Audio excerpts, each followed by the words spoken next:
نہ فرمایا تو ارشاد فرمایا کہ ساری دنیا میں بہترین متاع نیک اور صالح بیوی ہے۔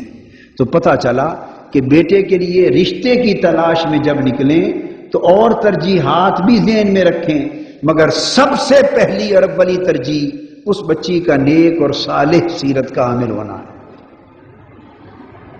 یہاں سے خیر کی ازدواجی زندگی کا آغاز ہوگا۔ اور ایک ماں باپ کو کیا قصوروار ٹھہرائیں؟ لڑکے جو سامنے جوان بیٹھے ہوئے ہیں ان کا بھی بڑا پرابلم ہوتا ہے، افسانے پڑھتے ہیں، ناول پڑھتے ہیں، ٹی وی کے ڈرامے دیکھتے ہیں اور تخیلاتی شکلیں ان کے ذہنوں میں نمونے بن جاتی ہیں۔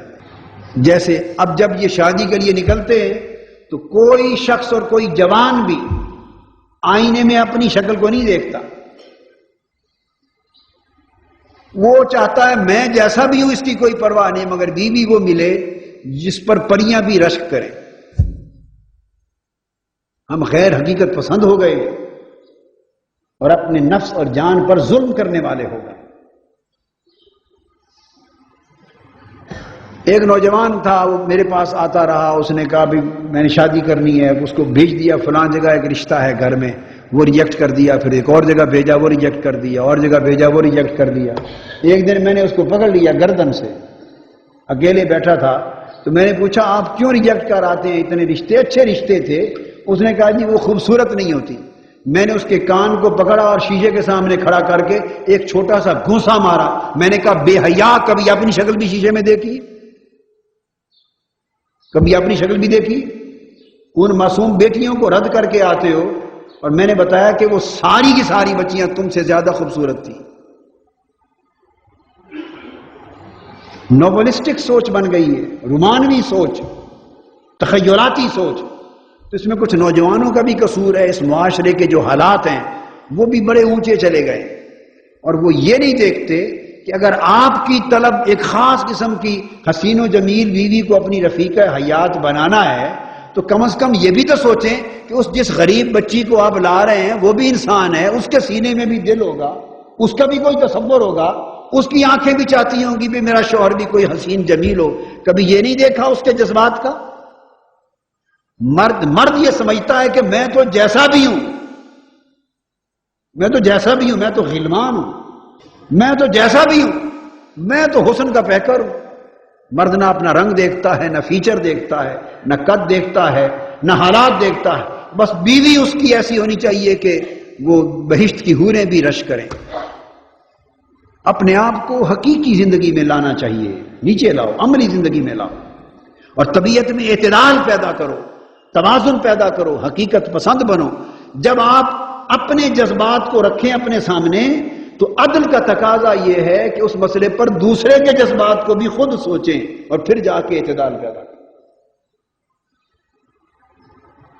حضور صلی اللہ علیہ وسلم نے فرمایا کہ مومن وہی شخص ہے جو اپنے لیے جو پسند کرتا ہے دوسرے کے لیے بھی وہی پسند کرے۔ اس ایک حدیث کے اصول کو اپنا لیا جائے تو بہت سے مسئلے حل ہو جاتے ہیں۔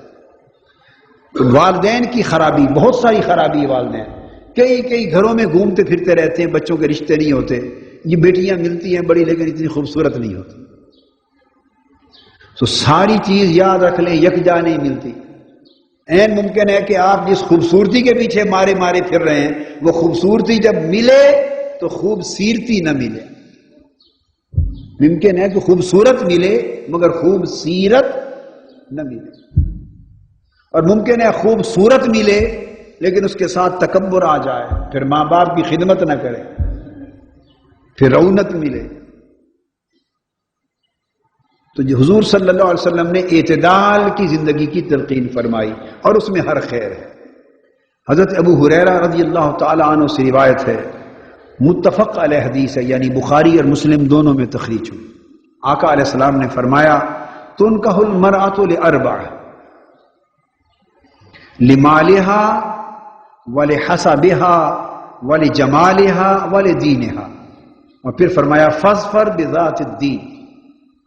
فرمایا عورت سے 4 بنیادوں پر نکاح کیا جاتا ہے، یعنی عورت کو یا بیوی کو 4 بنیادوں پر تلاش کیا جاتا ہے یا منتخب کیا جاتا ہے زوجیت کے لیے، 4 ریزنز ہوتے ہیں۔ کون کون سے؟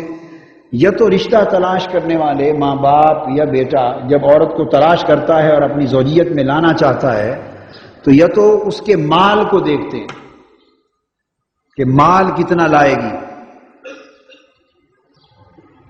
مال کتنا لائے گی، اور ساسیں آج بھی اپنی بہو کو مال میں تولتی ہیں، حال میں نہیں تولتی۔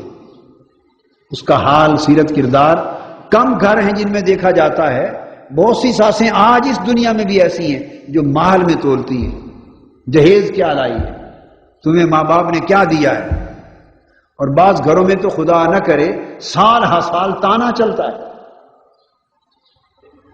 تو فرمایا یہ تو مال دیکھ کر شادی کی جاتی ہے کہ کتنے امیر ماں باپ ہیں اس بچی کے، گھرانہ کتنا مالدار ہے اور جہیز میں کیا ملے گا، یا وَلِحَسَبِهَا، یا خاندان دیکھا جاتا ہے کہ بڑا اونچا خاندان ہے، عزت والا خاندان ہے، ان کا بڑا سوشل سٹیٹس ہے، وہاں سے رشتہ ہوگا تو بڑے اونچے خاندان کے ساتھ ہماری رشتہ داری ہو جائے گی۔ داماد بچہ وہ سوچتا ہے کہ ہمارا بچہ فلاں کا داماد کہلائے گا۔ بولیے حضور صلی اللہ علیہ وسلم نے عین حقیقی عملی زندگی کے نقشے سے ہٹ کر کوئی بات کی؟ یہی کچھ نہیں ہوتا۔ تیسرا فرمایا وَلِجَمَالِهَا، اور تیسرا اینگل کیا ہے؟ اس کے حسن و جمال کو دیکھا جاتا ہے، کتنی خوبصورت ہے، جس کا ذکر میں پہلے کر چکا، اس کے جمال کو دیکھا جاتا ہے۔ اور فرمایا چوتھا سبب وَلِدِينِهَا، اس کے دین اور نیک سیرت اور نیک کردار کو دیکھا جاتا ہے۔ یعنی فرمایا کہ 4 قسموں کے لوگ دنیا میں پائے جاتے ہیں۔ کچھ لوگ ہیں جو مال و دولت کو ہر شے پہ ترجیح دیتے ہیں، کچھ لوگ ہیں جو حسب اور خاندانی حسب کو اور خاندانی نسب کو ہر چیز پہ ترجیح دیتے ہیں، اور کچھ لوگ وہ ہیں جو حسن و جمال کو ترجیح دیتے ہیں، اور کچھ لوگ وہ ہیں جو اس کے دین کو، سیرت کو، کردار کو ترجیح دیتے ہیں۔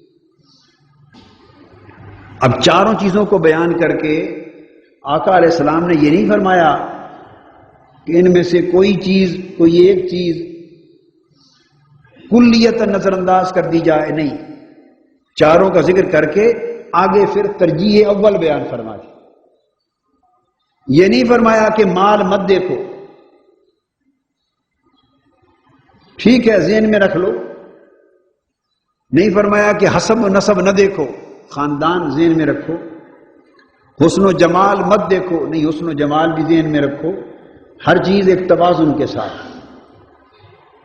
مال و دولت اس لیے دیکھو تاکہ بچے اور بچی کا جوڑ ہو، بچے والے اور بچی والوں دونوں کی زندگی کے ایک جوڑ بنے، کہ دونوں کی اگر مالی اور معاشی اور سماجی بیک گراؤنڈ بہت زیادہ مختلف ہوگی تو ان کے اندر گھروں میں انڈرسٹینڈنگ پیدا کرنے میں دشواریاں واقع ہوتی۔ ان کے اندر حکمتیں، جس قدر حکمت ہے وہ ذہن میں رکھ لو، حسن و جمال بھی دیکھو، دین بھی دیکھو، مگر فرمایا فائنل ڈیسیژن اگر 4 چیزیں تھوڑی تھوڑی ہوں یا تھوڑی کم تھوڑی زیادہ ہوں تو فرمایا اولی ترجیح جو فیصلہ کن ہو فاظفر بذات الدین، وہ دین اور سیرت و کردار کو ترجیح،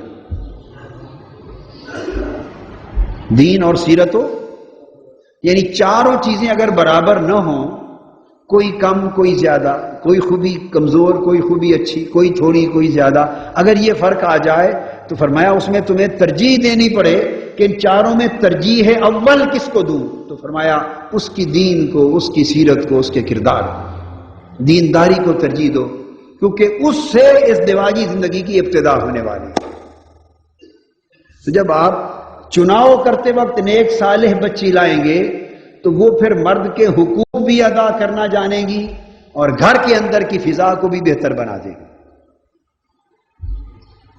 یہ ایک بنیادی تصور جس کا تعلق رشتے کی تلاش کے وقت سے ہے، اور میں زور دے رہا ہوں والدین پر اور نوجوان بچوں پر کہ جب رشتے کی تلاش، بعض اوقات ایسا ہوتا ہے بچے یہ سمجھتے ہیں یا والدین یہ سمجھتے ہیں کہ بس یہ شادی مہینہ 2-4 مہینے کی، 6 ماہ یا سال 2 سال کی بہار تو نہیں ہوتی، یہ ساری زندگی کے لیے ایک طویل سفر ہوتا ہے۔ اور تادم مرگ بالعموم ساری زندگی کا ایک سفر ہوتا ہے. کئی چیزیں ایسی ہیں جو سائے کی طرح آتی ہیں جاتی ہیں ڈھل جاتی ہیں. کئی چیزیں ایسی ہیں جن کو ساری زندگی رہنا ہوتا ہے. تو یاد رکھ لیں کہ جو نیک خصلت بچی ہے وہ ساری زندگی رہتی ہے. جس کی سیرت اور کردار اور جس کی دینداری اس کی بنیادی تربیت کے اندر موجود ہے، یہ وہ خصلت ہے جو ساری زندگی چلے گی. اور اس خصلت کا پرتو ماں کی گود کے ذریعے، ماں کی تربیت کے ذریعے ساری اولاد پر ہوگا. یہ سوچو کہ میں اپنی جس نسل کو پیدا کرنا چاہتا ہوں اور جس نسل نے اس گھر میں پروان چڑھنا ہے، وہ پروان چڑھنے والی نسل کس گود میں پرورش پائے گی؟ کیا؟ کس گود میں پرورش پائے گی؟ اسے تربیت کس ماں نے دینی ہے؟ اسے کھانا پینا اٹھنا بیٹھنا بولنا چلنا اور راہ و رسم رکھنا اور جان پہچان رکھنا، یہ سارے آداب زندگی بچپن میں کس نے سکھانے ہیں؟ بولیے باپ نے. ہم تو نہیں سکھاتے، سیدھی بات ہے. میں تو آپ کو اپنی بات بتاتا ہوں. بعض وقت مہینوں کے مہینوں باہر ہوتے ہیں، ہفتوں ہفتوں باہر ہوتے ہیں، اور لاہور میں ہو کر بھی کبھی سمجھے گھر میں نہیں ہوتے اور کبھی ہوتے ہیں. جو تاجر آدمی ہے صبح نکلتا ہے رات لیٹ آور گھر آتا ہے. اور بعض ایسے بھی ہوتے ہوں گے کہ جب وہ آتے ہوں گھر تو بچے سو گئے ہوں، اور جب جاتے ہوں تو بچے سوئے ہوئے ہوں. ایسے بھی لوگ ہوتے ہیں.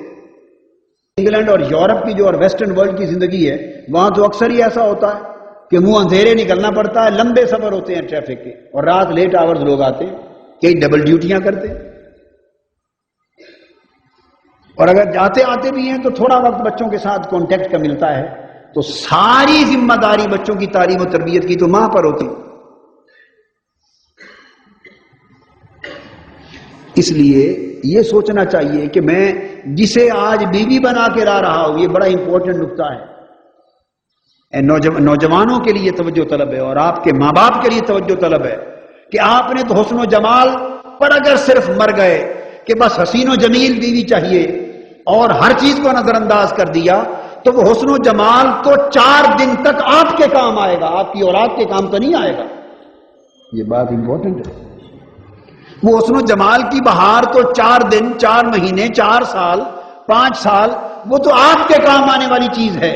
لیکن کبھی یہ بھی سوچا کہ آپ کے تو چند سالوں کے بعد وہ ہوس پوری ہو جائے گی، لیکن اس بچی اس ماں کے پیٹ سے جس اولاد نے جنم لینا ہے 2 4 5 6 بچے، ان بچوں کی تربیت اور پرورش اس ماں کی گود میں ہونی ہے، اور ساری زندگی پورے گھر کا نظام اس نیک بخت یا صالح یا غیر صالح عورت کے ہاتھ سے ہونا ہے.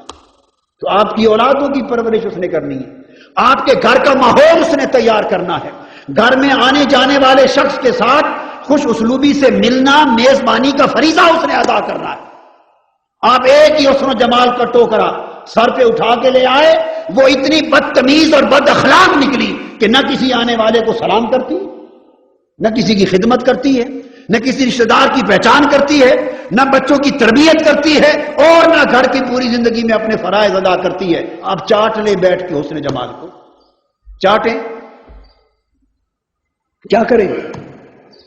نتیجہ یہ ہوتا ہے کہ 4 دن کے بعد 4 مہینوں کے بعد سال 2 سال کے بعد جب یہ جنون اترتا ہے، اس جوان کا جنون اترتا ہے اور وہ حقیقی زندگی میں آتا ہے، تو اس وقت دیکھتا ہے کہ میں کس مصیبت میں پھنس گیا، مجھے تو عزت کے ساتھ بلاتی بھی نہیں، چھوٹی سی بات ہو تو موڈ بنا لیتی ہے، 3 دن کلام بھی نہیں کرتی، میرے ماں باپ کو تکلیف ہو تو پوچھتی بھی نہیں، بچوں کی تربیت نہیں کرتی. یہ سب کچھ گھروں میں ہوتا ہے یا نہیں ہوتا؟ بولیے. اس وقت اب پچھتائے کیا جب چڑیاں چگ گئی کھیت. اس وقت کیوں روتے ہیں آپ؟ اس لیے کہ بنیادی اینٹ غلط رکھ دی گئی. فیصلے کا وقت وہ تھا جب انتخاب ہو رہا تھا. اس لیے بیٹیاں والے بھی اس طرح سوچیں، بیٹے والے بھی اس طرح سوچیں. اگر آپ کی ترجیح یہ ہو جائے تو میں سمجھتا ہوں ہزاروں لاکھوں غریب گھرانوں کی بیٹیوں کی زندگیاں سنور جائیں.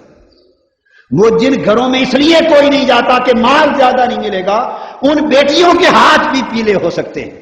جن گھرانوں میں اس لیے کوئی نہیں جاتا کہ نیک اور دیندار بچیاں تو ہیں مگر بڑی حسین و جمیل نہیں ہیں، ان کے ہاتھ پیلے بھی ہو جائیں، ممکن ہے وہ بچی حسن و جمال میں یا مال و دولت میں یا خاندانی وجاہت میں تھوڑی سی کم تھی، مگر سیرت اور کردار میں اور خصلت میں اتنی